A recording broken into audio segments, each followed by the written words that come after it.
Alam mo ba na untouchable ka? Hindi yung literal na hindi ka nila pwedeng hawakan. Ang ibig sabihin lang nito, may mga bagay na pwede ka nilang syempre sampalin, suntukin, saktan physically.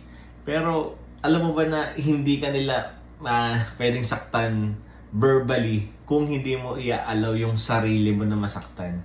Kasi alam mo, itong mind mo, ito yung in control mo eh.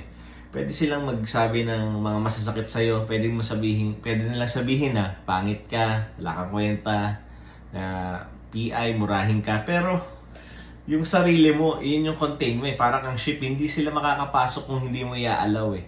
Alam mo, etong mind mo, napakalakas nito na alam mo, hindi mo kailangang maniwala sa mga sasabihin nila kasi alam mo kung ano ka, kung sino ka, and hindi ka nila kayang i-define, hindi kaya nila